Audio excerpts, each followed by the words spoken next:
I've always enjoyed watching Coach. He has his quirks, he's had his villain times on the show, but he is one of those personalities that always entertains me.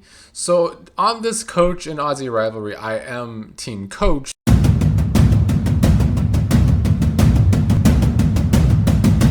What's up, everybody? Well, the big ol' Survivor 50 has premiered with its extremely mid cast, even though Jeff Probst will hype it up as the best season ever. After the first episode, I can confidently say it will not be the best season ever. But I'm giving it a chance. Anyone who watched me last season knows that I gave up midway through. In fact, the last 3 out of the last 4 seasons, I have given up on trying to watch every episode because they have not been good. And so here we are with the hype Survivor 50, and I just feel very hollow about it because I find the show to be very hollow these days. I think that might be one of the main problems I have with it. The people that they cast don't come across as real people anymore. They come across as caricatures for the archetypes that they cast over and over and over.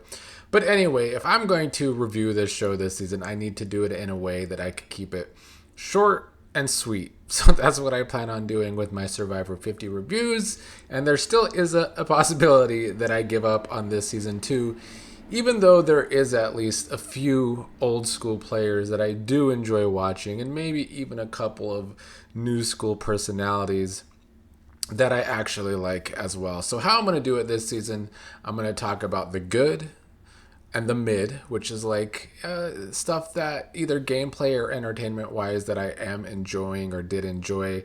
And then, of course, the bad and then the ugly. And we got some in all of those categories today.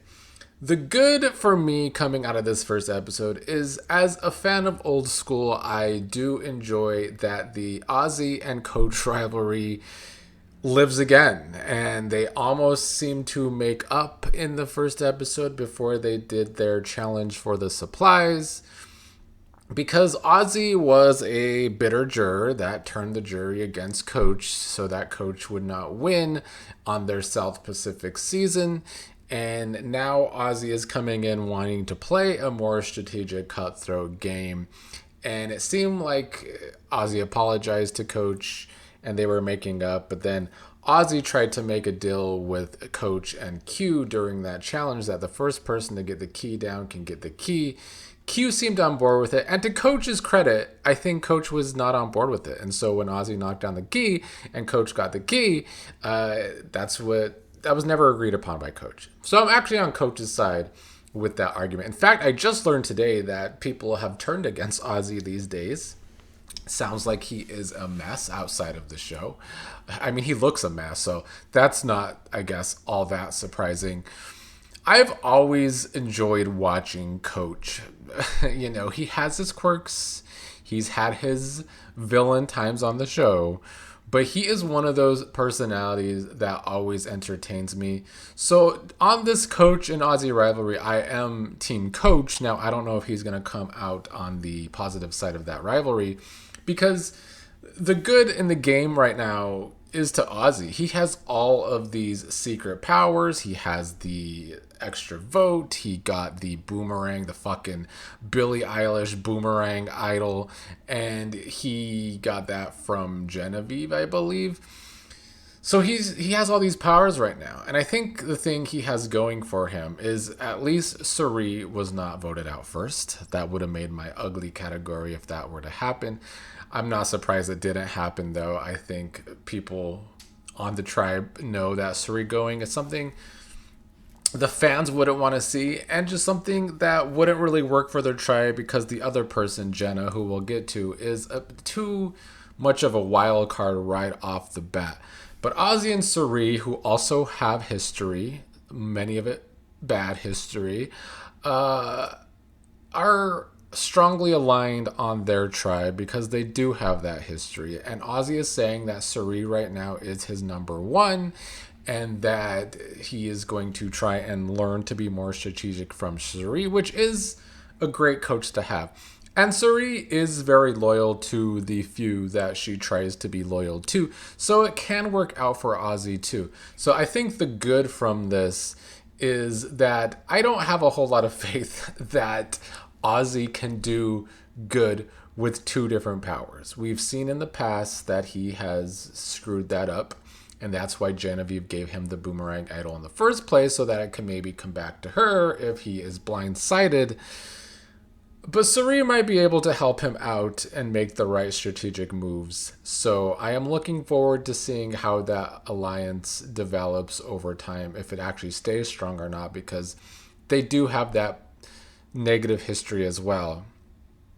In the mid category, I am loving the fact that the majority alliance on one of the tribes is, or was at least, Kyle, Colby, Stephanie, Genevieve, and Q. And then by the end of the first episode, unfortunately, Kyle is out, which we will talk about. But then two people in the majority alliance don't have votes, that being Colby and Q because of the journey stuff. So they are a majority alliance without votes. Now, I don't like the twists where you don't have your vote. I feel like voting in the game is crucial. Now, if somebody has a power that can block a vote or, mess up your vote, that's different. But just the game itself saying you don't have a vote, I will never enjoy. But at least for editing's sake, I do like the story that there's a majority alliance that doesn't have a majority vote right now. And then to go along with that tribe, I am also enjoying the little bit of tension with Genevieve and Aubrey. I think that could make for some interesting television going forward. And Genevieve might be on the short end of that stick since she is in the alliance that doesn't have votes right now. I also like that there is like Camilla, Tiffany, and Dee all wanting to play together and have some fun for now and then slaughter people later. Camilla played the whole alliance game last time where they were going to have integrity. She doesn't want to do that this time. I would like to see those three fuck some shit up, actually. In the bad category, I'm sorry, but I still don't like that I have to watch Rizzo and Savannah. I did not enjoy last season at all. And they're still both getting a decent amount of airtime, so it's like almost last season all over again.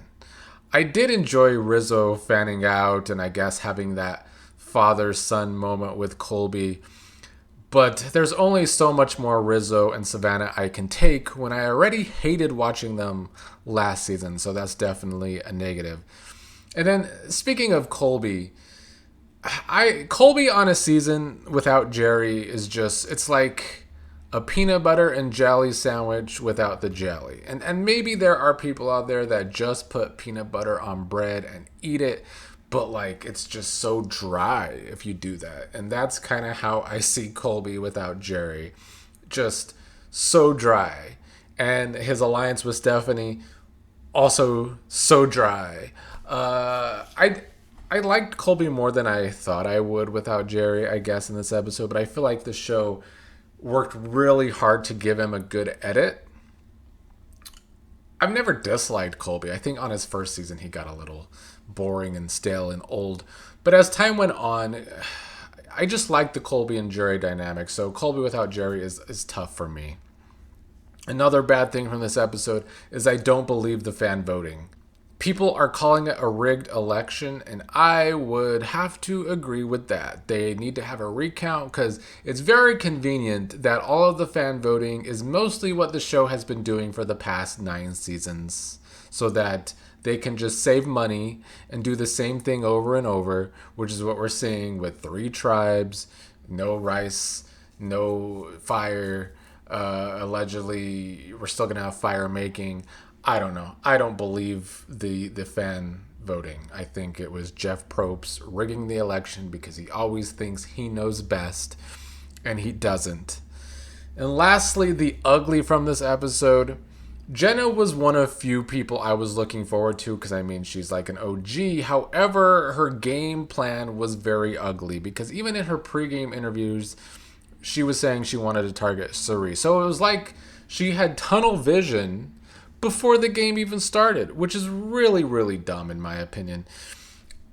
Coming into the game, targeting Cirie, I kind of get it, but I don't get it from Jenna. I think old school players need to work together. If they didn't watch Winners at War when old school players lost numbers early and it had an effect on all of them, I think Jenna needed to work with Cirie at least for now. Yeah, you don't want to take Cirie far because she is dangerous. However, that early in the game, targeting Cirie did not make sense for Jenna's game, in my opinion. She is too much of a wild card, and people didn't like that. And I completely understand why she was voted out first. Jenna had a bad game plan and tunnel vision from jump, just stupid.